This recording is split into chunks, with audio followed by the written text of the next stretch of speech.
네,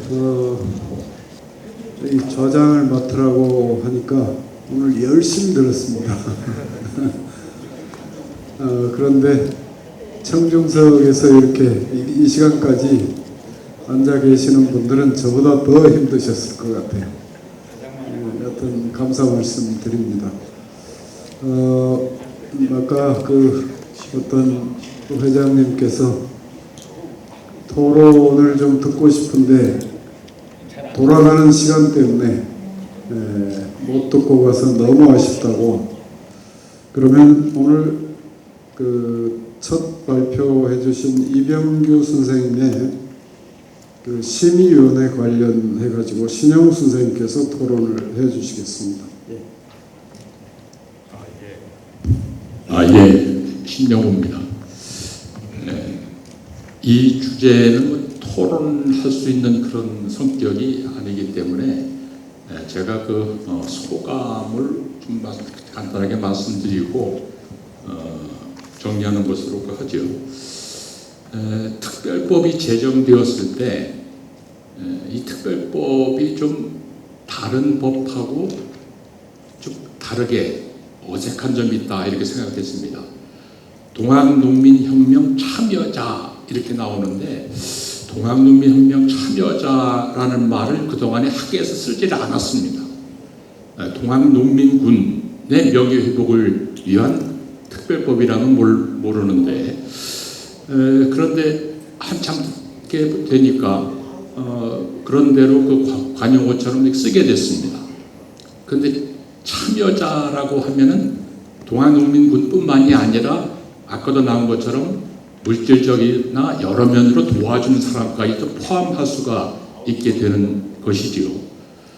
그런데 반대로 참여자라고 하는 것은 직접 동학농민군으로 참여한 사람뿐만이 아니라 이를 진압한 사람까지도 포함된 것이 아니냐 이렇게 생각할 수도 있게 됩니다.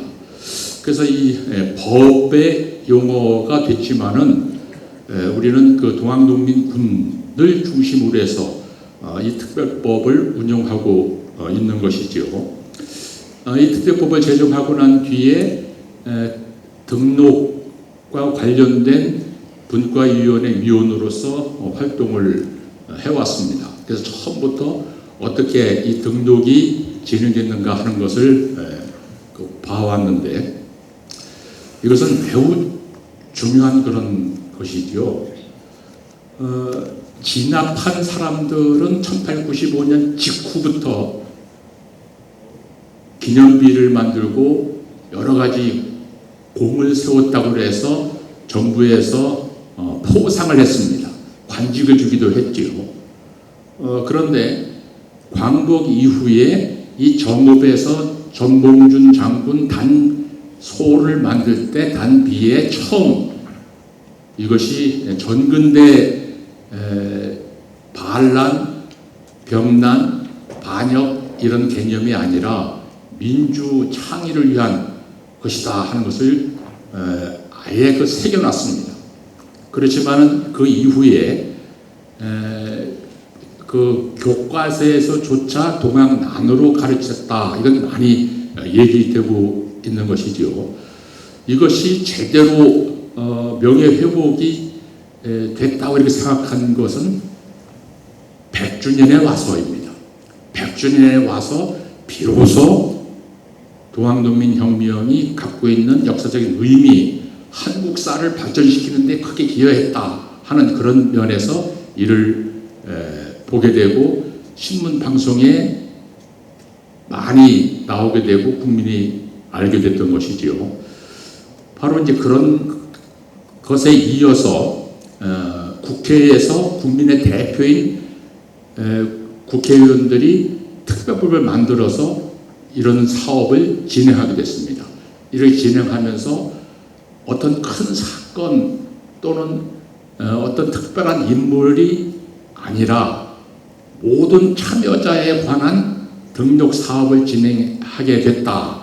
이것은 매우 중요한 그런 일이죠. 즉 명예회복을 하는 것이 연구라든가 기념사업이라든가 여러 가지가 있지만은 이런 당시에 동아독립군으로 활동했던 사람들을 하나하나 국가기관에서 이름을 적고 활동 내역을 명기해서 등록을 하는 것, 이것은 매우 중요한 그런 그 일이었던 것이지요. 그런데 사실상 이 등록 숫자가 얼마가 되지 않습니다. 몇 차례 전체 인원이 얼마다 하는 것이 나왔지만은 이렇게 큰 기관에서 국민 세금으로 많이 쓰면서 이 정도밖에 등록이 안 되는 사업을 왜 하느냐, 그 의미가 있느냐, 이렇게 반론이 나올 수도 있지요. 그런데 광복 이후 지금까지 1895년 을미의병부터 시작을 해서 독립운동에 참여했던 사람들은 국가가 조사하고 연구하고 지원하고 보훈하고 하는 사업을 올해 아주 크게 진행을 해왔죠. 막대한 예산을 쓰고 있습니다. 그런데 실제 그런 보훈 사업에서 독립유공자로서 지금 등록된 사람이 얼마나 되느냐? 의병은 2739명입니다. 그리고 3.1운동 국내외 독립운동 임정 또는 외국인까지 포함해서 독립유공자로서 인정받은 사람이 18,258명입니다. 이것은 가까운 시기에 활동했던 사람들도 이 정도밖에 등록이 되지 않았는데 세 세대, 네 세대 이전 단계에, 즉 100년이 넘는 그런 이전 단계에 활동했던 것을 근거 자료를 제시해서 인정받고 등록하는 것, 이것은 쉽지 않았다. 이 숫자는 적지만은 그것이 갖고 있는 의미는 중요하다, 이렇게 생각할 수가 있지요. 최근에는 직권 등록을 많이 하게 됩니다. 즉 사료에 나와 있던 활동 내용을 보고 임명이 나오면은 그 임명을 바로 등록을 하게 하고 있는 것이죠. 그런데 이 직권 등록과 관련돼서는 연구가 필요합니다. 어느 지역에서 활동했는지, 어떤 집안인지 이것을 추적을 해서 분명하게 그 논거를 확인한 다음에 그것을 근거로 해서 등록을 해야 되는데, 그래서 재단의 특별법에 의하면은 연구소를 설치하게 되어 있고 또 그 연구소에서 이런 사업을 진행할 수 있도록 되어 있는데, 실제로 연구소는 이름만 있고 이 자체도 지금 연구소 이름으로 되어 있지만 연구소의 인원, 예산 이런 것이 전혀 없는 상태입니다. 앞으로 제대로 하기 위해서 연구소를 우선 첫 단계 시작한 것이지요. 그래서 등록 사업 포함해서 여러 가지 동아농민혁명 명예회복을 위한 그런 사업에는 연구 활동이 필요한데, 그런 필요한 것을 빨리 설치하고 정상적으로 운영이 됐으면 좋겠습니다. 자, 바로 이런 정도로 제 말씀을 마치고 이런 수감에 대한 의견을 이병기 부장한테 듣도록 하겠습니다. 네, 감사합니다. 우리 이병규 선생님, 네. 하신 말씀 하세요. 예. 그래도 간단하게 말씀드리겠습니다. 사실 이 그 조사 등록하고 하는 업무를 처음부터 이렇게 실무를 맡아서 지금 생각해 보니까 거의 20년 동안 이렇게 해온 오늘 축적의 결과인데, 그동안 같이 참여하셨던 신순철 이사장님이나 신영훈 교수님도 초기부터 이 업무를 해오셨고, 또 해오면서 이런 어떤 조사의 영역에서 벗어나서 이것이 조사한 결과로만 끝내지 않고 하여튼 학술 연구의 영역으로 이렇게 만들었으면 좋겠다 하는 의견을 계속 말씀하셨는데 좀 늦은 감이 없지 않습니다. 그러나 이번 이런 기회를 통해서 이런 부분들을 좀 확장하고 또 더 발전시킬 수 있도록 했으면 좋겠다는 생각이 들고요. 그다음에 이제 조사 내용을 이렇게 보다 보니까 어떤 형태로든지 전국적인 상황을 알 수가 있다는 점에서 향후에 연구할 수 있는 어떤 기반이 만들어졌다 이렇게 말씀드릴 수 있을 것 같고요. 그다음에 신용훈 교수님께서 말씀하신 그 연구소의 체제는 이제 현재 이런 학술 대회나 여러 가지 연구 영역이나 이런 것들의 기반을 통해서 좀 종합적으로 연구를 할 수 있는 연구소도 앞으로 조금 더 발전할 수 있도록 그렇게 노력하겠습니다. 네, 이상입니다. 네, 감사합니다.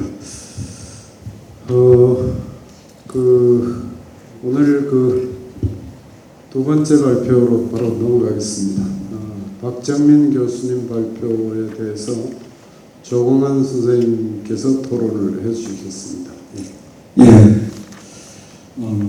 박정민 교수님, 전북지역 동학농민혁명 참여자들의 통계적 구조와 사회적 특성을 분석해 주셨습니다. 그에 따른 토론을 맡은 조광원입니다. 먼저 그 두 가지 측면에서 매우 기쁘게 생각합니다. 첫 번째는 박정민 교수는 매우 능력 있는 국내의 젊은 역사학자입니다. 제가 알기로는 인지뇌라는 전공인데 동학을 이렇게 연구하게 되어서 이쪽으로 좀 그렇지 끌어들이고 싶은 그런 마음이 매우 컸었는데 이게 첫 발걸음이 되지 않을까 생각해서 기쁘게 생각하고요. 두 번째는 이제껏 이렇게 통계를 통해서 동학에 대한 구조나 사회적 특성을 살펴본다는 것이 이제까지 시도되지 않았던 그런 참신한 연구 방법이라고 생각하고 또 이것이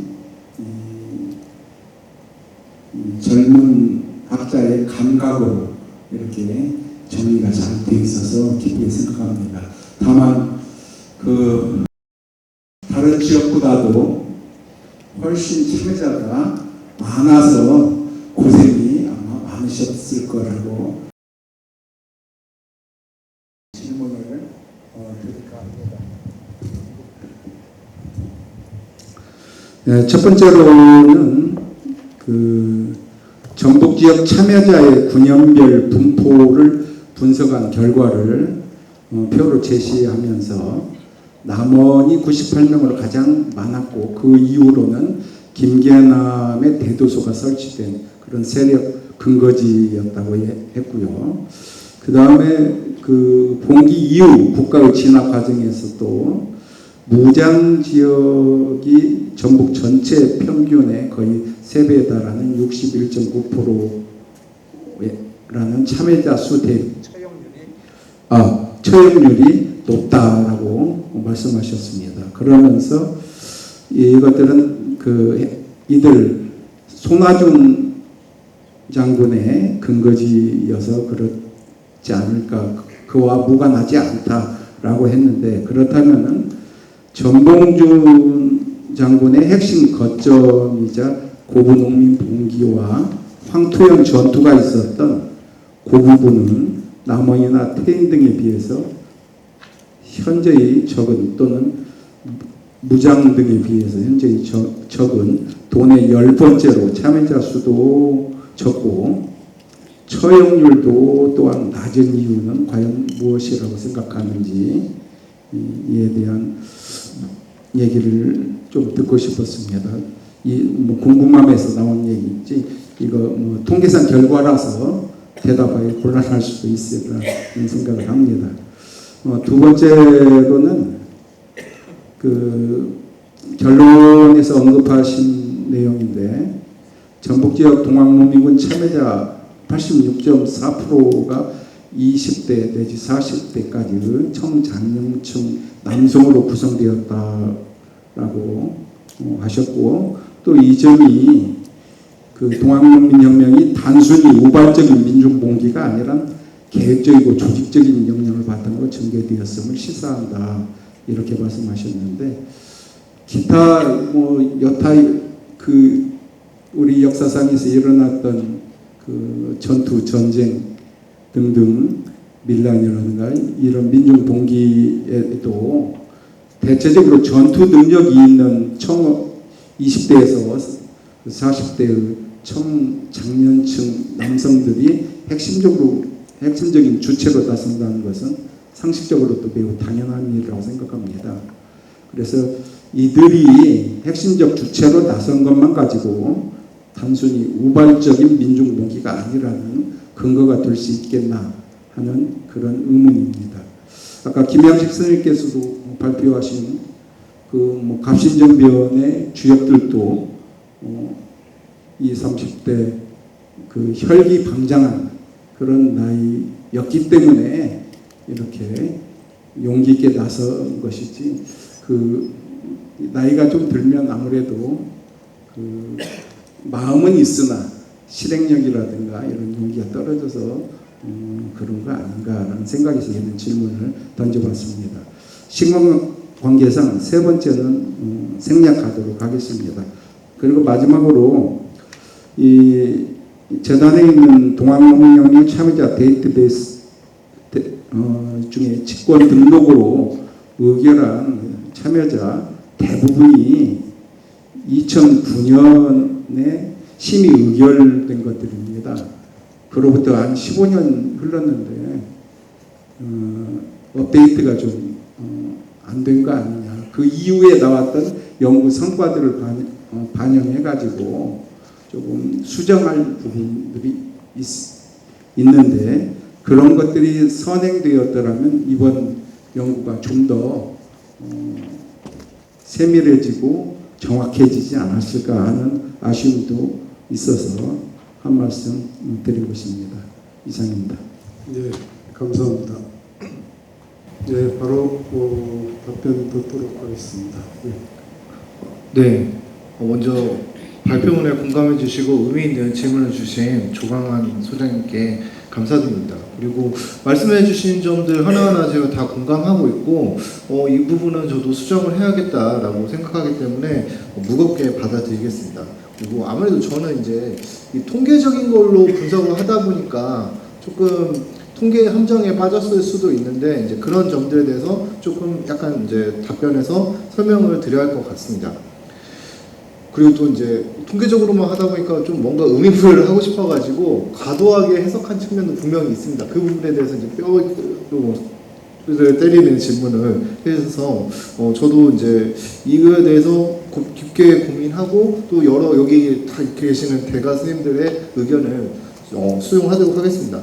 먼저 이제 고부 참여자 수가 상대적으로 적고 처형률도 낮은 이유에 대해서 이제 물어보셨는데 앞서 발표 때도 말씀드렸지만 이게 이제 임실이라든지 부안의 사례와 비슷한 것 같습니다. 왜냐하면 행정구역 1914년에 행정구역이 변하면서 지금의 백산면 일대가 부안으로 넘어가거든요. 그래서 거기 그 부안의 숫자가 증가하고 고부의 숫자가 줄어드는 게 아닌가. 그 마찬가지로 임실도 아까 설명드린 것처럼 임실 오수를 비롯한 그 지역이 동학계 세력이 셌던 지역인데 거기가 임실로 넘어가면서 임실의 숫자가 많아지고 남원의 숫자가 적어졌기 때문에 그런 현상들이 나타났다고 생각을 합니다. 근데 아까도 이제 말씀드렸지만 이 부분까지 제가 이 데이터에는 그것까지 나와 있지 않아서 아쉽지만 이 정도로 제가 저도 아프게 생각했던 부분인데 이 정도로 좀 가름해서 쓸 수밖에 없었다는 점 제가 말씀드리고 싶고, 두 번째로 청장년 남성 중심의 구성만으로 조직성과 근대성을 논할 수 있는가, 저는 이 질문이 반드시 나올 줄 알았습니다. 왜냐하면 제가 무리해서 저도 해석한 측면이 있습니다. 그런데 그럼에도 불구하고 이거를 제 평소 스타일이라면 쓰지 않았을 텐데 이걸 쓴 이유는 결국은 이들이 동학 내에서 가지고 있었던 직책이 뭐 대접주라든지 접주 등을 맡고 있었고, 그 다음에 해당 지역에서 그 동학의 인적 지역 자원망을 활용해서 병력을 동원한다든지 전투에 참여한다든지 이런 점들이 두드러졌기 때문입니다. 그리고 특히 이제 세 번째 질문은 생략하셨지만 그 이명진 선생님 제가 전략도 안 한 건 아닌데 살짝 이명진 선생님 거 논문이 있어가지고 살짝만 했는데 이명진 선생님 거 논문이라든지 아니면 내포나 태안 지역의 사례라든지 이런 것들을 봤을 때 이 동학에 참여하는 사람들이 대부분 그 조직을 이끌고 가는 현상들을 발견했기 때문에 분명히 이들 그 동학이 그냥 다른 밀란, 저 원래 조선시대의 전문자이기 때문에 다른 조선 후기 밀란들과 다른 거는 이런 조직된 조직 동원력이 있었기 때문에 가능한 게 아닌가. 그렇다면 청장년층들에 대해서 좀 더 의미부여를 해줄 수 있지 않을까. 그래서 그들의 조직성을 좀 강화하자. 그리고 근대성은 조금 무리인 단어인지는 알겠지만 그래도 한번 여기서 선생님들이 동의해 주시면 써보고 이렇게 써서 동의해 주시면 해보고 안 되면 수정하려고 그렇게 생각을 해봤습니다. 그리고 마지막 네 번째는 데이터베이스의 신뢰성 이 부분은 저 역시 공감합니다.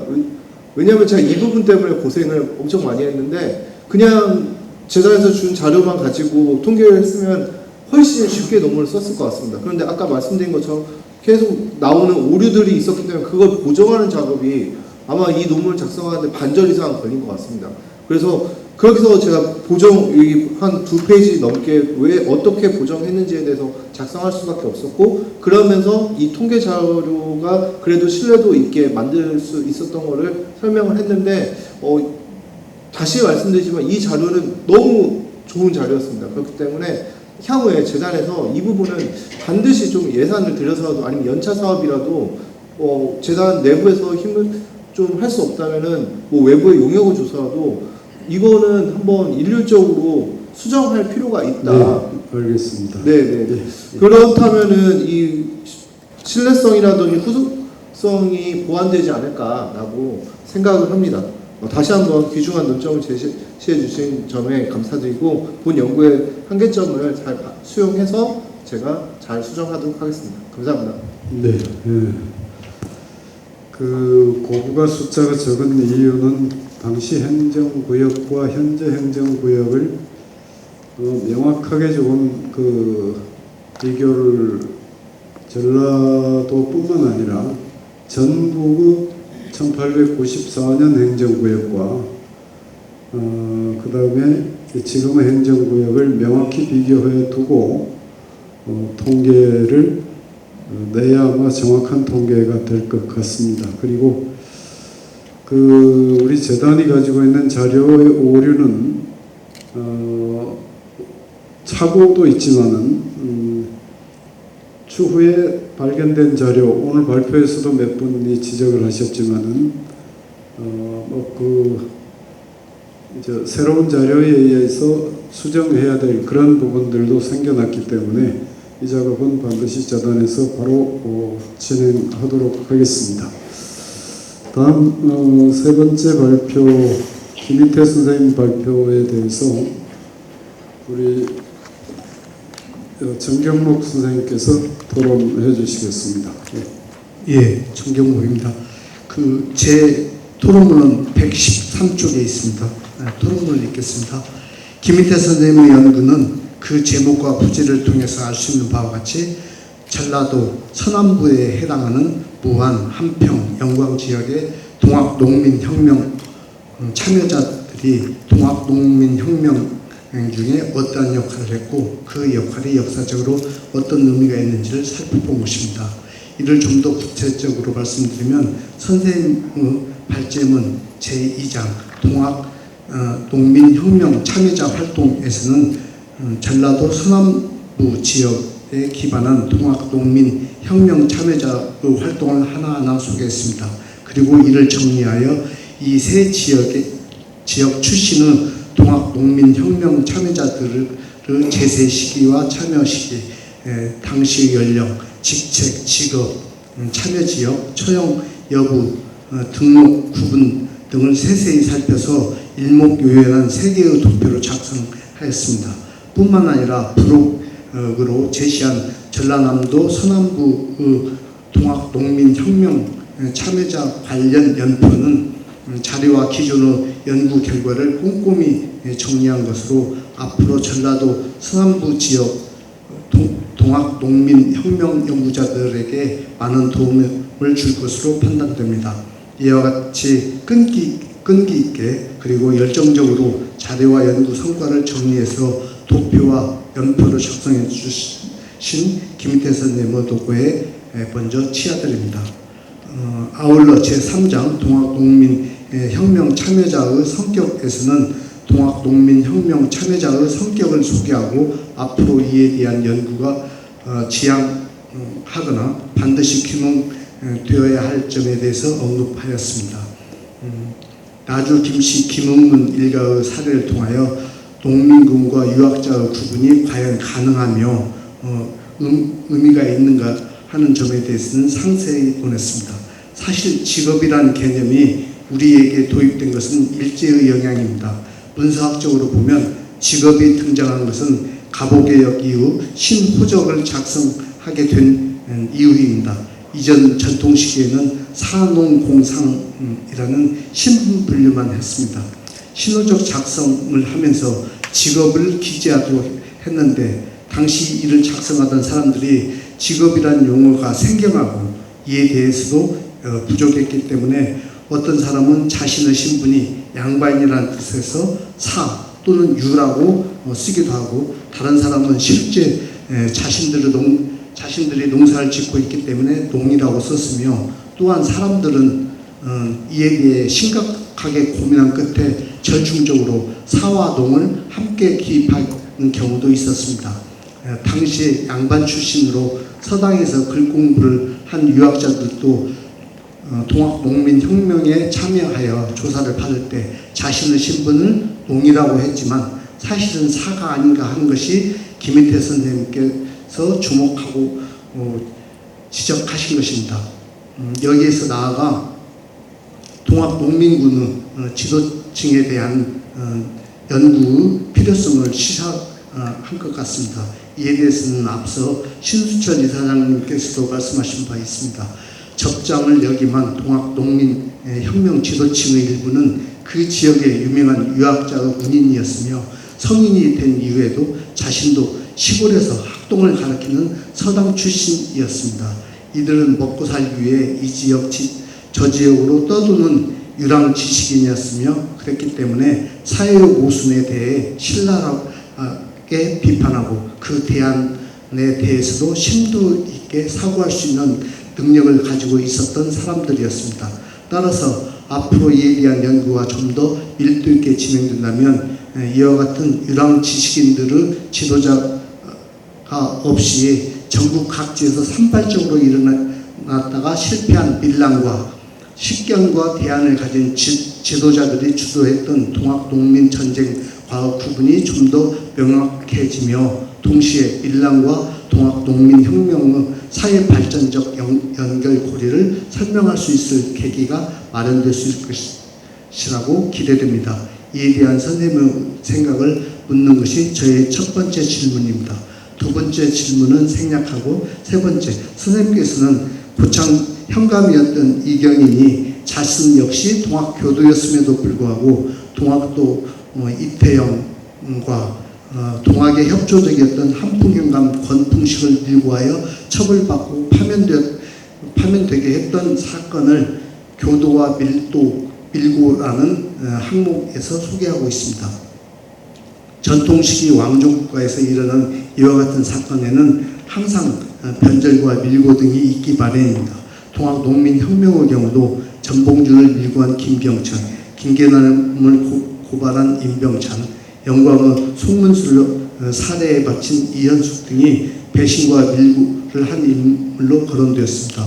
혹시 전라남도 서남권의 이 세 지역에 이경인과 이현숙과 같은 인물로 더 소개할 인물이 있는지요? 그리고 이경인처럼 동학교도였다가 후에 배교한 사람들을 동학 참여자라는 측면에서 어떻게 처리했으면 하는지에 대해서 선생님의 보충 말씀을 듣고 싶습니다. 이상 두 가지 질문으로 저희 토론 가능하겠습니다. 감사합니다. 네, 감사합니다. 바로 김인태 선생님 답변 듣겠습니다. 고맙습니다. 글을 쓸 때마다 항상 끄기는데 또 격려 말씀을 해주셔서 힘이 솟습니다만 좋은 말씀 해주셔서 고맙습니다. 일단 그 밀란과 이렇게 동학이 좀 구분되는 지점이라면 유학자 무인인 이 말씀을 하시는데 저도 이제 그런 생각에는 동의를 하고, 그리고 그 동학 농민혁명 같은 경우는 현장에서 보면 그 유학에 이렇게 관계된 그런 자료들이 가끔 나오더라고요. 그래서 이제 그런 기반에 동학이라는 어떤 그 종교적인 그 기반이 같이 해서 그 전에 어떤 그 좀 그 일회성이랄까 그런 이제 밀란하고는 구분될 수 있었지 않느냐. 그 실제로 자흥의 그 대접주인 이방원 대접주의 자료를 제가 찾은 게 1891년에 입교를 하고 1892년에 오남 김한섭이나 그런 분들하고 그 같은 동문이었는데 이제 서로 나뉘기 때문에 이렇게 그 갈라서서 이제 그 파문을 당한다든지 이제 이렇게 되는데, 실제로 92년이나 93년에 현장에 이 어른들 장례를 치르는 기록이 있는데, 그런 데는 이 이방원이라는 사람이 자기 본 이름이 이정석을 써서 문상을 갔던 기록들이, 그러니까 이미 그 동학과 유학으로 나눠져 있어도 그 파문이 됐어도 기본적인 인간의 어떤 도리, 이런 것은 그 지키고 그것이 기록으로 남아있는데 이런 것들을 볼 수가 있었습니다. 그래서 이런 것들이 그 사례가 되지 않을까 그런 생각이 듭니다.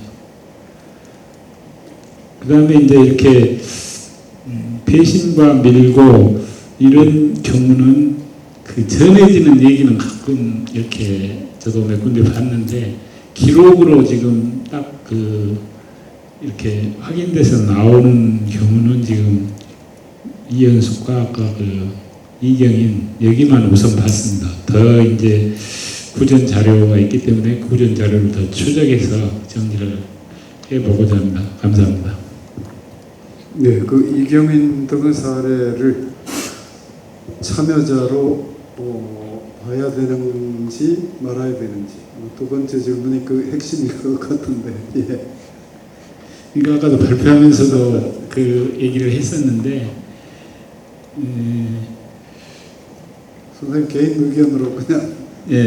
그 참여자의 정의를 어떻게 할 것인가, 그게 항상 고민입니다. 얼마 전에도 조금 다르지만 인디네랑 관련 얘기를 하는데, 난중일기, 이순신 난중일기에 나온 사람들을 전부 이 전쟁 참여자로 보통 보고 있는데, 거기에는 제대로 군율을 안 지켜져서 형장을 맞거나 두드러 맞거나 이런 사람들도 거기에 나오는데, 지금 후손들은 우리 할아버지도 인디네를 했다 이런 식으로 좀 생각하고, 그 직접 또 그 후손들이 오셨거든요. 그래서 그런 어려움이 있지만, 여기는 이제 원칙을 지금 이 중간에 변절한 사람 이렇게 나와 있으니까 지금 당장은 인정하기는 좀 어렵겠다. 그런데 그 변절 정도라든지 여러 가지 사례들을 조금 더 많이 찾아서 어떤 기준을 좀 세부화시켰으면 좋겠다 이런 생각입니다.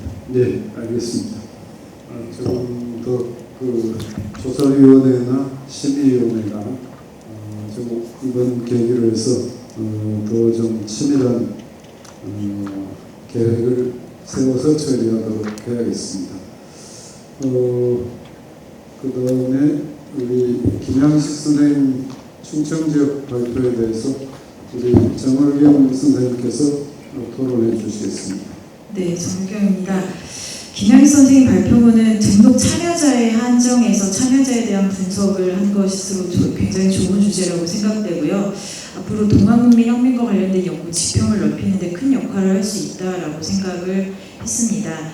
그리고 또한 김양식 선생님께서 한정된 자료에서 유의미한 분석을 이끌어내기 위해서 다양한 시각과 방법을 통해서 심도 있는 연구를 진행하셨던 것 같습니다. 몇 가지 의문과 함께 고민해 볼 문제들을 몇 가지 말씀드리겠습니다. 먼저 김양희 선생님은 충청 지역 출신으로 충청도에서만 활동한 참여자가 94%라고 분석을 하셨습니다. 동학농민혁명 참여자들이 대부분 자신의 출신지에서 혁명이든 천도교 독립운동에 참여를 하고 활동하는 것이 일반적이라는 것을 저도 확인을 했습니다. 이에 대한 이유가 늘 저는 궁금했는데 제 추정으로는 지도층 몇몇을 제외하고는 당시 시대적인 상황과 함께 활동에 대한 제약 때문이었을 것이다 라고 생각을 합니다. 동학농민혁명과 시기적으로 큰 차이가 없는 독립운동가들의 활동은 출신지와 활동지가 동학농민혁명의 경우처럼 높은 비율로 일치하지 않습니다. 그렇다면 동학이라는 종교만의 특별한 제도나 조직 구성에 영향을 미치고 있지 않을까 추정할 수 있지 않을까 생각합니다. 이에 대한 선생님의 의견을 여쭙고 싶습니다. 다음으로 발표자가 동학농민혁명 이후의 삶에 대해 분석한 부분이 굉장히 흥미로웠습니다. 저 역시 동학농민혁명과 독립운동의 연관성이 어떠한지에 대해서 충남지역 동학농민군 분석을 통해서 논지를 연기한 논문을 발표한 적이 있습니다. 이 논문에서 일제강점기 자료에 입각해서 추정할 때 당시 동학 교인 수는 70에서 80만 명으로 추정이 되고 이 중 충남 출신 교인 명부를 통해서 파악되는 동학 교인은 전체 교인의 10분의 1에 해당하는 2237명으로 확인을 했습니다. 동학농민혁명에 참여를 해서 총살, 화형, 행방불명 등으로 이후의 삶을 지속할 수 없었던 인물 405명을 제외하고 천도교단에서 활동한 인물은 총 67명이 확인이 됐습니다. 이 67명은 교단에서 활동한 내용이 확인되는 인물로 일정한 직책을 맡은 경우에만 한정되었다는 점에서 높은 수치라고 판단을 했습니다. 특히나 이 67명 중에서 동학농민혁명 당시에 적주 등의 지도자 위치에 있었던 농민군은 24명이었고 충남지역 동학농민혁명에 여러 차례 참여한 농민군은 18명이라는 점이 분석이 됐습니다. 즉 80%가 넘는 인물들이 동학농민혁명에서 중요한 역할을 했고 이후 교단에서도 중요 직책을 맡았다는 점에서 동학 내에서의 위치와 참여도가 천도교 내에서도 지속적으로 영향력을 미쳤다는 점에서 유의미한 결론을 도출했다라고 생각합니다. 이러한 점에서 발표자의 혁명 이후의 참여자의 삶에 대한 분석이 조금 더 구체적이었으면 좋겠다라는 아쉬움이 남습니다. 추후의 연구 성과를 기대하겠습니다. 또 저는 충남지역 천도교의 독립운동에 대한 논문을 발표하면서 재단의 등록 참여자에 국한하지 않고 지역별 교구에 남아있는 교인 명단을 분석을 했습니다. 발표자분께서도 이 논문을 조금 확장해서 참여자에 대해서 폭넓은 분석 연구를 해주시면 어떨까 그런 바람을 좀 전달드립니다. 끝으로 함께 고민해볼 문제를 남겨놨는데 늘 얘기하지만 오늘 발표도 출신지를 중심으로 분석하신 분이 계시고 활동지를 중심으로 분석하신 분이 계신데 어떤 점이 더 효율적인지에 대해서 연구자들끼리 좀 고민하는 장이 만들어지면 좋겠다라는 점에서 적었습니다. 이상입니다. 네, 감사합니다. 우리 김양희 선생님 말씀 답변을 해주시죠. 예, 좋은 지적 감사합니다. 첫 번째 문제 제기는 결국 이 동학의 어떤 연원제 문제인 것 같아요. 아시다시피 이 동학 연원제는 포적 조직이잖아요. 포적 그 조직 기반이 거의 어떤 특정 지역에 기반을 두고 있기 때문에 결국은 특정 지역 출신의 동학농민군으로 이제 전환되는 건 일반적인 것 같아요. 근데 이제 문제는 이 포의 어떤 지역적 범위가 상당히 광역 지역으로 확대된 경우가 많이 있습니다. 대표적인 것이 이제 충청도만 놓고 보면은 서포와 이 관동포인 것 같아요. 서포 같은 경우에는 구체적인 자료가 없어가지고 증명할 수는 없지만 대부분 이제 이 서장옥 관련 포로 얘기되거든요.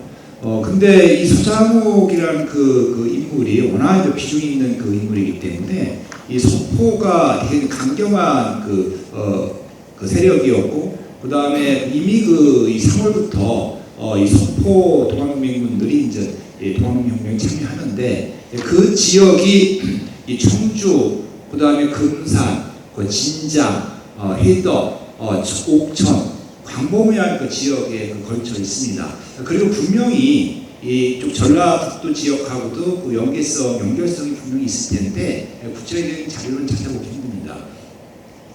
그 다음에 관동포가 있는데 이 관동포의 그 지역적 범위는 이 3개도에 걸쳐 있죠. 그래서 이 강원도의 그 정선 영월, 그다음에 충청도의 단양, 청풍, 그다음에 경상북도의 예천, 아주 광역에 걸쳐서 이 발표대간을 따라서 이제 이 분포에 있어가지고 결국 이와 같은 관동포의 어떤 그 포적 조직 기반으로 해서 그 지역만의 그 어떤 특성이 이제 찾아지기 때문에 지금 말씀하신 대로 그 동학의 어떤 그 조직과 그 동학민군의 어떤 참여는 밀접한 관련이 있을 수밖에 없고요. 그다음 두 번째 그 지적하신 거는 뭐 제가 아직 이게 논문화가 되지 않았기 때문에 그 기존에 연구된 게 많이 있는데도 불구하고 이 데이터만 가지고 그 분석을 했습니다. 그 혁명 이후에 이제 참여자의 그 삶의 그 문제는 이 충청도만의 그 특수성이 있습니다. 어떤 특수성이 있냐면은 저 3대 교주가 그 손병이잖아요. 그리고 4대는 그 박인호이고 그렇다 보니까 그 충청도 출신 그 동학민군들이 이 천도교를 많이 진입을 할 수밖에 없습니다. 지역적인 어떤 연구가 있어가지고 그렇다면은 동학민군 출신들이 이 천도교 그리고 3.1운동을 주도해 나갔다는 그 어떤 전국성, 일관성을 우리가 이제 찾으려면은 이 충청도의 특수성을 뛰어넘을 수 있는 타 지역의 3.1운동 주도. 근데 이제 작년에 제가 이제 발표했던 게 남원 지역이었는데, 남원 지역 같은 경우에도 철저히 그 동학민군 그 출신들이 3.1운동을 주도해 나갑니다. 그리고 이 전주 같은 경우에도 이제 이명춘 사례처럼 그렇고요. 그래서 충청도의 특수성뿐만 아니라 그 일반성으로도 충분히 뭐 얘기해도 될 것 같고요. 마지막으로 이제 그 출신지 우선이냐 활동지 우선이냐의 그 문제, 이게 선택의 문제가 아니라 그 저희 그 연구진이 그 다룬 그 엑셀 데이터 자체가 이게 모호합니다. 그래서 후승들이 그 참여를 신청한 경우에는 이게 이제 출신지가 이제 명확한데, 근데 직권 등록한 경우에는 대부분이 이 사망 지역이거든요. 그래서 그 출신지를 알 수 있는 그 자료가 별로 없습니다. 그래서 이걸 기계적으로 나눈다는 건 실제 손쉬운지는 않습니다. 감사합니다. 네, 감사합니다. 농민군과 천도교 또는 3.1운동과 관련은 전국적인 현상인 것 같습니다. 지역별로 보면 대부분 특히 여기 임실이나 전라도 지역을 보면 대개 농민군 참여자가 3.1운동으로 연결돼서 거사를 준비하고 하기 때문에 그거는 전국적으로 일반적인 현상 아닌가 싶고요. 그러나 좀 더 구체적으로 지역별로 검토는 해볼 필요가 있다는 생각이 듭니다. 예. 다음 발표로 넘어가겠습니다. 신진희 선생님 경상도 지역 참여자를 발표하셨는데 성주현 선생님께서 토론해 주시겠습니다. 네, 안녕하십니까. 신진희 선생님 토론을 맡은 성주현입니다. 저는 이제 경상도 지역의 참여자와 관련돼서 이제 분석에 대한 토론인데요. 앞에서도 이제 많이 이제 언급했던 것처럼 이 참여자가 4,000여 명 되는데 경상도 지역이 245명, 많게 잡아 245명이고 안 그러면 이제 227명인데 뭐 다른 지역 같은 경우는 많아서 고생을 이제 분석하는데 고생했다고 말씀 좀 많이 하셨는데 저는 아마 신진희 선생님이 가장 고생하지 않았을까. 왜냐하면 자료가 많아도 고민이지만은 적으면 또 고민이거든요. 그래서 어떻게 유의미한 분석을 해야 될 것인가 하는 고민이 아마 굉장히 많이 했던 이 발표문이 아니었던가 생각이 들고 있습니다. 그런 면에서 보면은 저는 뭐 신진희 선생님 토론을 맡으면서 과연 어떻게 토론해야 될까 고민을 상당히 많이 했었는데 한두 가지 보완할 점에 대해서만 한번 언급을 한번 하도록 하겠습니다. 이 발표문에 보게 되면 경상도 지역 같은 경우는 이제 상주진, 진주진 여기서 이제 참여자들이 이제 많았다고 얘기하게 되는데 특징에서 보면 대체적으로 먼저 간단하게 이제 언급을 하고 있거든요. 그럼 왜 이 지역이 좀 많았었는가 그런 것들에 대한 분석들이 조금 더 필요하지 않았었을까 하는 생각이 들었습니다. 이런 것들을 보게 되면 뭐 동학 조직이라든가 아니면 이제 전투 현황이라든가 아니면 뭐 다양한 관점에서 살펴볼 수가 있는데 이런 것들에 대한 보완들이 조금 한번 했으면 좋겠다는 생각이 한번 들었고요. 두 번째는 이제 참여자와 관련된 분석이 조금 더 많았으면 좋지 않았었겠는가. 이거는 뭐 다른 지역도 이제 마찬가지로 볼 수가 있는데 대체적으로 동학농민혁명과 관련된 연구를 보게 되면 동학혁명 당시만 주로 많이 활동을 분석을 하고 있거든요. 사실 그 이후에 활동이 어떠했었는가도 굉장히 중요하다고 볼 수가 있는데 좀 전에 많이 앞에서 언급했던 것처럼 3.1운동이라든가 이외에 많은 독립운동이라든가 민족운동에도 참여하고 있었는데 대부분 거기까지 연결고리가 잘 안 되는 것 같습니다. 그러면서 본다면은 사실 뭐 이 발표문 전체에서도 이제 그런 한계점이 있겠지만은 동학농민혁명 당시의 활동과 동학농민혁명 이후의 활동에 대해서 간단하게 이렇게 좀 정리를 표라도 한번 해주셨으면은 어땠을까 하는 아쉬움이 있었었고 특히 이제 권봉덕 선생 같은 경우는 주로 이제 충청도 지역에서 활동했던 인물인데 상주라는 지역에서 의외로 들어가 있어가지고 상주에서 과연 어떤 활동을 했었을까 궁금했었는데 혹시 이제 아시는 거 있으면 한번 말씀해 주시면 좋을 것 같고요. 세 번째 거는 뭐 그냥 참고를 한번 하시면 될 것 같습니다. 대부분 이 부분은 천도교와 관련된 연구자들이 많이 이제 오해를 하고 있던 거라고 볼 수가 있는데 천도교가 신파, 구파로 나눠져서 이제 활동을 하고 있거든요. 근데 이제 구파는 독립투쟁이고 신파는 일제 통치 수용이라는 걸 이제 이분법으로 나눠보는데 사실 이 문제가 아니거든요. 박윤호 선생에 대해서 교주로 추종할 것이냐 안 할 것이냐 이 문제가 핵심적인 논리이기 때문에 여기에 따라서 이제 운동론도 달라지고 활동도 달라진다고 볼 수가 있습니다. 이런 것들은 아마 천도교와 이제 관련된 이 연구에 대해서는 조금 아마 참조를 한번 해주셨으면 좋겠다는 생각이 들고 그리고 이제 그 발표에서 이제 마지막에 보게 되면 이제 혈연과 지연 그다음에 이제 연원관계 이제 말씀하셨는데 이거는 천도교 내내 교적부가 상당히 많이 남아 있습니다. 이 교적부를 보게 되면은 사실 혼인관계라든가 그다음에 연원관계 이런 것들을 갖다 좀 더 분석할 수가 있기 때문에 동학농민혁명 이 참여자뿐만 아니라 이런 분들의 연구에 좀 더 많이 활용되었으면 좋겠다는 말씀드리면서 마치겠습니다. 감사합니다. 네, 감사합니다. 답변 듣겠습니다. 네. 멀리까지 와주셔서 감사드립니다. 지금 그 경상도가 다른 지역에 비해서는 상대적으로 그 등록 참여자가 적은 게 사실이고요. 그리고 제가 이제 특히 안동진 쪽으로 해서 글을 조금 많이 쓰는데 보면 참여자의 이름이 거의 나오지 않는 경우가 많습니다. 그래서 이제 그러니까 동학농민운동이 있었다는 건 이야기는 하겠지만 이 참여자가 나오는 거는 생각보다 쉽지 않을 것 같기는 한데 우선 이제 최근 자료에서는 한두 명씩 이름이 나오기도 하거든요. 그래서 나중에 이제 참여자로 등록이 되면 아마 조금 더 풍성해지는 분석 결과물이 좀 나오지 않을까 싶습니다. 어쨌든 이 글에 대해서 참 조잡하지만 글을 읽어주신 것도 감사드리고요. 또 여기에 대해서 또 이 토론을 일부러 작성을 하시느라 고생 많으셨습니다.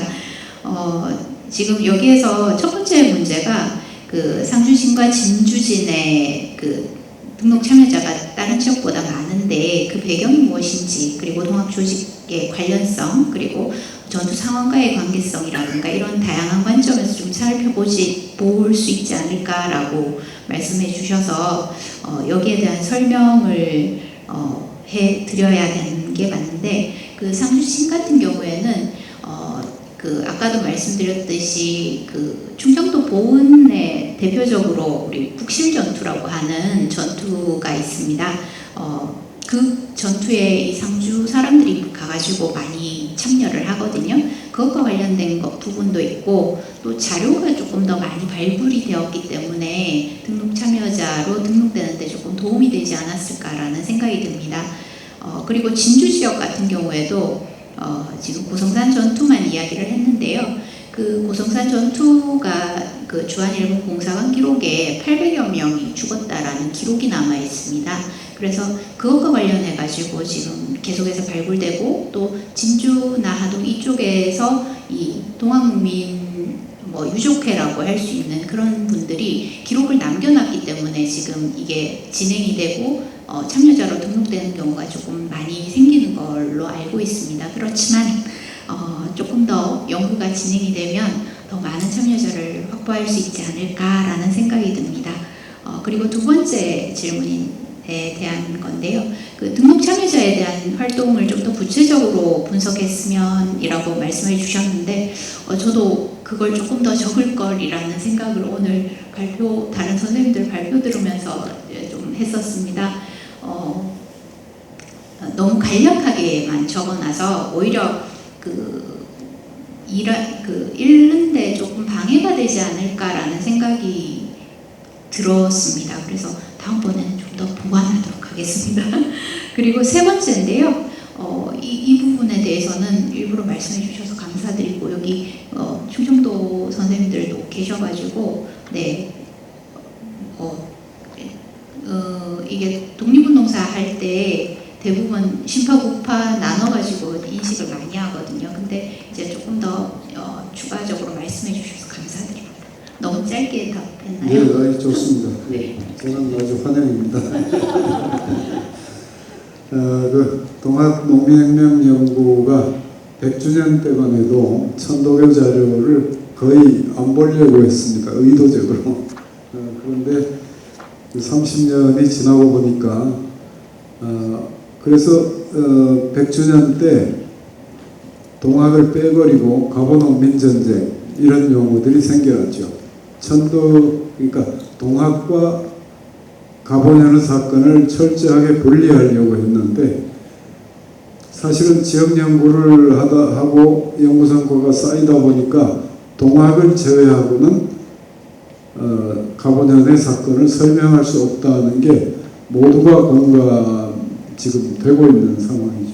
그래서 오히려 더 나가서 천도교 이후의 천도교 자료들도 동학농민혁명 연구에 조금 더 깊이 있게 분석할 필요를 느낍니다만 그 점을 우리 선생님께서 지적해 주신 걸로 보아집니다. 예. 다음 마지막 발표 조재권 선생님 발표에 대해서 박준성 선생님 토론해 주시겠습니다. 네, 박준성입니다.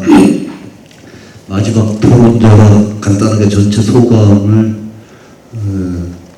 살짝 먼저 말씀을 드리겠습니다. 이 참여자 등록된 참여자를 가지고 지역별로 나눠서 발표자들이 각각 개성 있게 다양하게 발표를 해서 풍부하게 생각할 수 있는 이런 도움이 됐습니다. 그런데 이 3,913명 기념재단에 올라있는 참여자들을 좀 더 참가자 수나 그 활동에 대해서 풍부하게 할 수 있는 토론이 됐으면은 좋지 않았겠는가 하는 생각이 좀 듭니다. 그래서 사전에 연구자들끼리 이 참여자들을 어떤 식으로 분석할 것인가에 대한 기준이나 지표를 설정해서 좀 더 전체를 통일적으로 이 주제를 가지고 혼자 할 수 없으니까 지역별로 해서 연구를 하고 검토를 했으면은 더 많은 내용과 성과를 얻을 수 있었을 것 같다는 게 이제 소감이고요. 그다음에 많이 지적이 나옵니다만 이제 이 조정원 선생님 발표와 관련돼서 몇 가지 의견을 말씀드리겠습니다. 네. 이 참가자들의 이제 그 활동 지역이 표기가 되어 있는데 참여자 그 검색을 등록이나 검색을 보면은 근데 이게 이제 기준치를 하나로 다 한정하기가 어렵지 않습니까? 그 출신진가, 활동진가, 체포 희생진가 그런데 이게 이제 애매한 경우들이 있을 때 일단 지역별로 활동지를 이제 설정을 할 때 어디에다 설정할지 예를 들어서 관동포 얘기가 많이 나오는데 평창 출신 이원팔 같은 경우는 관동 대적 주자입니까? 그런데 강원도 쪽에서는 2차 그 동국민혁명 과정에서 별로 활동한 것 같지가 않습니다. 그리고 그 발표자도 많은 분들이 얘기를 하셨습니다만 우금치에서도 싸우고 이렇게 이제 활동을 했었는데, 근데 이제 평창으로 설정을 했단 말이에요. 근데 관동 수적주인 최맹수는 춘천 출신이에요. 그런데 또 경상도에서 활동을 했잖아요. 그리고 이원파라고 그 최맹수는 같이 관동포 예천에서 활동했을 때 거기에서 같이 이제 이 교류가 있었던 것 같은데, 이럴 때 이제 어디에다가 설정을 한 것이 마땅할지, 그래서 그 의견을 하나 들어보고 싶고요. 그 다음에 저는 이제 참여자가 서술식 본문에서 좀 더 풍부해졌으면 좋겠다. 그런 면에서 이제 조 선생님은 상당히 꼼꼼하게 사람들을 거명하면서 얘기를 해줬어요. 제가 좋아하는 역사 조형물에 무명농민군 유령탑인데 그것도 엄밀하게 얘기하면 맞는 게 아니지 않습니까? 이름은 있을 때 역사 속에 이름 남기지 못하는 사람들인데 그런 이름들을 발굴하고 역사 서술 속에서 호명해 주는 게 우리 연구자들이 해야 중요한 일이라고 생각을 해요.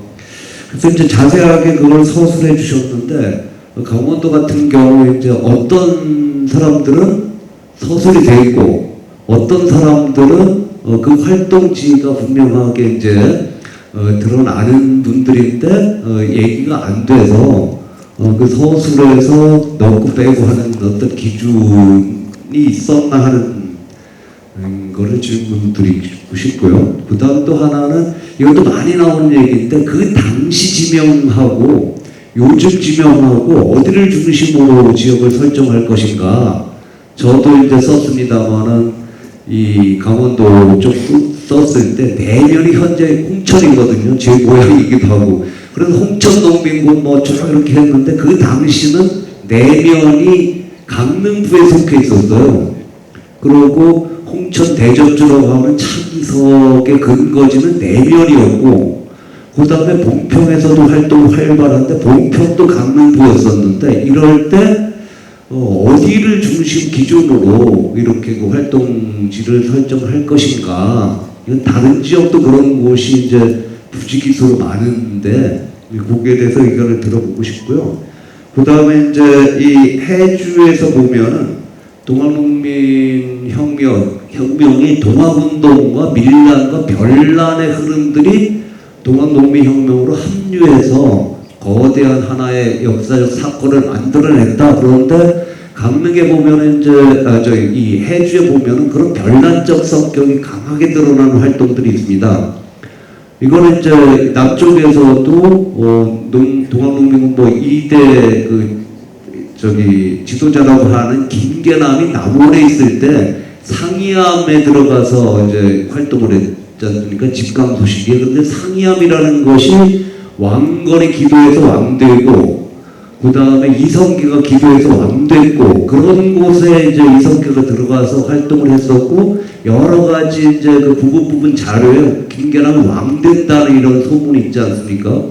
그게 이제 해주에서도 비슷한 양상이 드러나는데, 이제 흔히 별난적 성격이라고 얘기하는 이런 활동들을 동학농민혁명 전체의 사건 속에서 그 성격을 어떤 식으로 평가해야 될 것인지 제 관심사이기도 합니다만, 그 다음에 정감록 같은 것들을 인용하고, 그래서 여기에 대해서 또 이 이번 발표는 아니지만은 또 논문도 하나 쓰시고 그래서 그 의견을 들어보고 싶습니다. 네, 감사합니다. 4가지 정도 질문인데요. 답변 듣겠습니다. 네, 질문 감사드립니다. 여러 가지 내용을 말씀하셨는데 제가 좀 답변이 가능한 것도 있고 좀 쉽지 않은 부분도 있는 것 같습니다. 먼저 이제 계속 오늘 전체 내용에서도 얘기됐지만 이제 출생지와 활동지, 체포 처형지 이 어느 것이 그 중심부대인가라는 이제 그게 이제 가장 좀 모든 사람의 고민이고 저도 마찬가지입니다. 근데 일단은 지금 저희들이 재단에서 주어진 거는 딱 지정이 돼 있습니다. 이 사람이 하여간 전국 단위 활동 간에 이 사람은 딱 어디 농민군이라고 하는 이제 재단에 분류기준 3,900 몇 명에서는 분류기준이 있고 그걸 이제 일단 구분해서 대책의 추세는 그렇게 하다 보니까는 굉장히 이제 칼로 무백처럼 돼서 좀 저도 아닌 게 아니라 좀 어려운 점이 있습니다만은 뭐 만약에 대안이라면은 그 뭐 체포 처형도 있고 탄생도 있겠지만은 가장 중요한 건 이제 최대 공약수를 마련한 그 가장 그 중심적인 활동하는 것이 이제 중요하지 않을까 이제 뭐 이것도 좀 논의사항이지만 간단하게 뭐 이 정도라도 혹시나 이제 대안이 있지 않을까 한번 말씀드려보겠습니다. 그러다 보니까 이제 아까 여기 그 최명순 얘기도 최명순 말씀하셨는데 최명순이라는 사람이 이제 춘천 출신인데 활동은 이제 경상도에서 하고 이원팔 같은 경우는 강원도 평창 출신인데 이제 충청도에 뭐 심지어는 이제 뭐 우업시험까지 활동하고 그러는 경우 봤을 때는 따지고 보면 이 최명순 같은 경우는 경상도 분리돼야 되고 이원팔 같은 경우는 충청도 분리되었지만 지금 상태는 이제 좀 최명순이 그렇게 돼 있지만 이제 그 이원팔 같은 경우는 강원도로 돼 있기 때문에 이제 그렇게 봤습니다. 그 다음에는 이제 그 빠진 부분들이 시장 저 처음에 이름을 글 쓸 때는 이름을 다 고민했다 보니까 원고지가 거의 400명 넘더라고요. 그래서 그런 부분을 좀 어떻게 보면 단순 활동에 있는 부분이 굉장히 많이 있습니다. 이를테면 이제 그것도 자료가 좀 수일 자료로서 권병덕 자료 이런 데서 나오는 뭐 동학 활동하다 환원했다 뭐 이 정도 나오는 것들 그런 부분들은 너무 이제 뭐 대동소이하기 때문에 그룹 빼고 이제 전체 있던 농민군의 숫자는 각 지역별로는 했지만은 좀 이제 그 활동이 자료상 미미한 부분에서는 좀 빼버리다 보니까 주요 내용만 하다 보니까 이제 아예 이름조차도 이제 검역 안 되는 그런 게 있다는 점 말씀드리겠습니다. 그 다음에는 이제 그 아까 또 그 얘기도 비슷한 건데 이제 그 기준에서 이제 이 그 현재 지명과 이제 과거 지명 그게 이제 훈제되는 경우가 이제 굉장히 많습니다. 아까 경기도 같은 경우도 이제 음주가 장원 뭐 아니면 뭐 평택이 그 지금은 이제 경기도죠. 과거는 그 당시는 이제 충청도였고 영월 뭐 이런 데도 다 그런 거죠. 뭐 강원도 뭐 이렇게 되는 그런 부분에서 저도 이제 이 창의석을 강릉 사람이나 홍천 사람으로 잡을 것인가 이제 당시 지명은 정확하게는 이제 강원도의 이제 내면이 강도의 내면인데 경계는 홍천 경계고 또 나중에 홍천으로 오고 그래서 근데 일반적으로는 창의석하면 이제 홍천 대접주라고 이제 파악해서 저도 그리고 이제 여기 이 재단 분류기준에서도 홍천으로 돼 있기 때문에 나는 이제 그 창의석을 저도 이제 홍천을 잡았지만은 엄밀한 분류로 하면 이제 지명분류는 강로로 해야 되겠죠. 그 다음에 이제 또 이제 그 홍천 전투에서 좀 성격도 뭐 좀 달리 얘기했을 부분이 있을 것 같습니다. 마지막으로 이제 황해도 말씀하셨는데 이제 제가 주목한 것도 이제 황해도의 농민군의 밸런스 성격인데 황해도 농민군이 이게 뭐 그 한두 명이 그런 것이 아니라 원영일이나 뭐 몇 명이 그런 거 아니라 굉장히 하여간 황해도에서 좀 뭔가를 하는 농민들은 거의 밸런스 성격을 갖고 있다 보면 이제 그래서 이것도 이제 지속적으로 되는데 그래서 그걸 이제 저는 예전에 재단에서 발표할 때 그때는 이 황해도 농민군의 포커스를 든 것이 아니라 이제 전라도 농민군으로서 이제 황해도 농민군을 아까 제가 처음 모델에서 말씀드린 이제 자연 농민군이 이제 백낙기 부대가 유일하게 이제 농민군 중에서 모반대역조로 이제 처형당하는 6명이 처형당하는데 그 모반대역조에 그걸 뒤에서 교사한 사람이 누구냐 봤더니 이제 그게 아이러니하게 이제 전라도 남원 출신의 농민군이 이제 김형진이라는 사람이다. 그래서 이제 제가 그때 참석한 것은 이제 도합 농민군 중에서도 이제 나중에 의동으로 가는 경우도 있다. 이제 그러니까 이 김형진이 그런 경우 나중에 이제 또 이 그 뭐 별난적 성격을 또 저 대한적기도 하다가 나중에 죽는 사람인데 그래서 백범 김구랑 같이 중국을 2번 가고 그래서 이제 백범 김구의 백범 치도 나오고 제가 이제 이병세는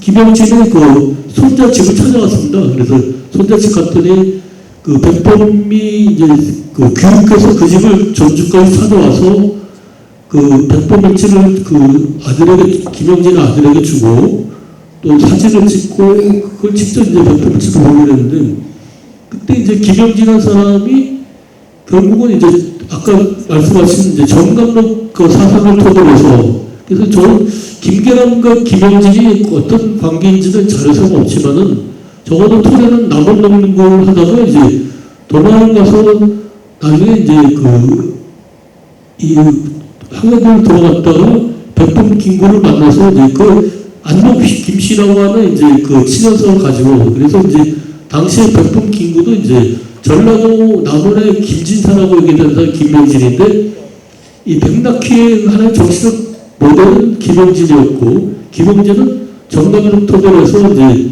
하여간 새로운 신국가를, 뭔가 굉장히 좀 황당한 국가지만은 이슈왕조를 무너뜨리고 정감록 토대에서 이제 새로운 국가를 건설하자는, 이걸 이제 처음에 하고, 그런 것들이 이제 하나될 때 퍼이다 보니까 이제 이 원영이라든지 이런 사람들도 전부 이제 감사를 자칭하고 이제 도사라든지 군수, 효과까지도 다 이제 이미 섀도우 캐비넷에서 만들어놓는 이런 것이 있었는데, 저도 이제 이 부분에서는 제가 지금 선언적으로 말씀드릴 수 없는 것 같고, 앞으로 좀 더 많은 고민과 노력이 있어야 될 것이다. 네. 이렇게 말씀드렸습니다. 네, 감사합니다.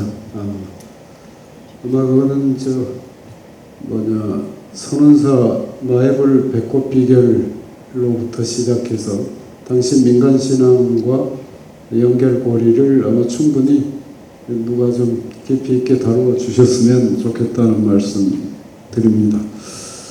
그리고 우리 재단이 가지고 있는 로우 데이터를 이게 좀 세밀하게 다시 검토해서 작성을 해야 될 것 같아요. 오늘 발표나 말씀 듣고 보니까 출생지와 활동지, 사망지, 기본적으로는 우리가 그렇게 생각할 수 있는데, 활동지는 여러 곳인 사람이 많이 있죠. 그래서 이 부분들을 다 고려해서 로우 데이터를 바꿔놔야 이게 정확한 논의가 좀 이루어지겠다 싶은 생각이 듭니다.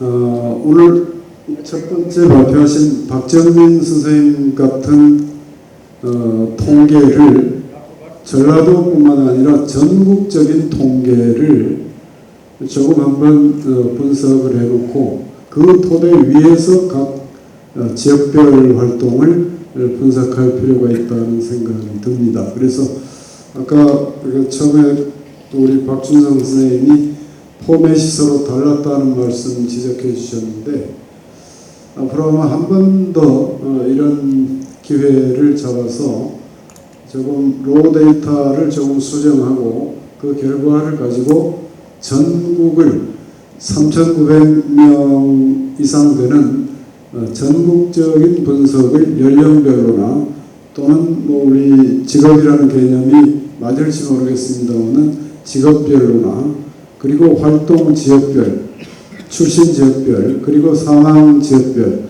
이런 분석을 오늘 지금 발표 중에도 아까 전라도는 20, 30대가 김희태 선생님 나주 한평 영광이었죠. 20대가 46%라고 나왔는데, 충청도 전라도는 30대가 가장 많았죠. 이런 차이가 30, 40대와 20대의 차이가 지역별로 정말 적은 통계지만은 이게 과연 전국 통계를 내보면 어떤 결과가 나올까 궁금하기도 하고요. 이런 부분이 조금 보완돼야 할 부분이라고 여겨집니다.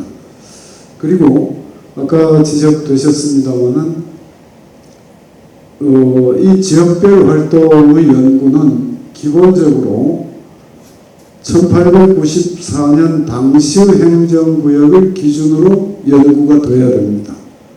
그리고 나서 현재 행정구역으로 다시 다시 통계를 내보는 이런 결과 절차를 거쳐야지 이걸 혼동하거나 또는 구분 없이 해서는 정확한 결과가 나오지 않겠다 싶습니다. 제 기억에 1894년에 전국의 군현수가 330 몇 군데입니다. 330여 군데인데 오늘 발표된 군현의 숫자를 보니까 191개예요.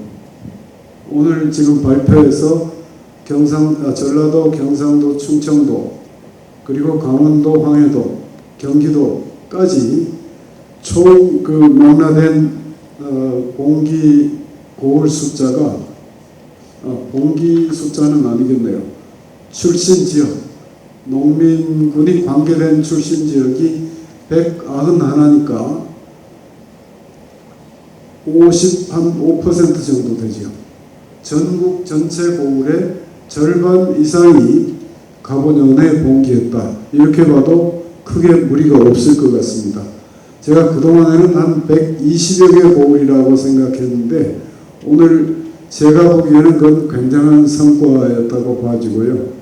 330여 개 고을 가운데 190개니까 절반 이상은 고을에서 봉기했다는 게 오늘 확인된 것 같습니다. 그래서 이 부분도 좀 더 정확하게 통계 숫자로서 볼 수 있도록 앞으로 좀 더 진전을 시켜야 되겠다는 생각을 합니다. 그리고 물론 3,913명이 지금 등록되어 있습니다만은 등록된 사람만 가지고 동학농민혁명의 전체를 본다는 것은 우선 한계가 있습니다. 한계가 있고 거기에 지금 이름도 없이 참여하고 죽었고 도망갔던 사람들 그리고 후손에게도 내가 참여했다고 하는 사실을 이야기하지 못했던 분들 이분들까지 포함되는 이야기라고 볼 수는 없죠. 그러나 우리가 할 수 있는 것은 현재까지 등록된 3,900여 명을 가지고 그분들이 어떤 분들이었나 이런 연구는 앞으로 좀 더 진전이 될 걸로 생각이 됩니다. 그런 점에서 오늘 회의가 매우 중요한 성과를 낸 결과라고 보아집니다. 이상으로 오늘 동학농민혁명 참여자의 지역별 활동과 성격이라는 주제로 6분의 발표와 6분의 토론이 있었고 또 많은 분들이 토론을 통해서 참여해 주셨다는 점에서 감사 말씀드리고 발표 토론을 해주신 우리 선생님들께 다시 한번 박수로 감사드리면서 오늘 토론 마치겠습니다. 감사합니다.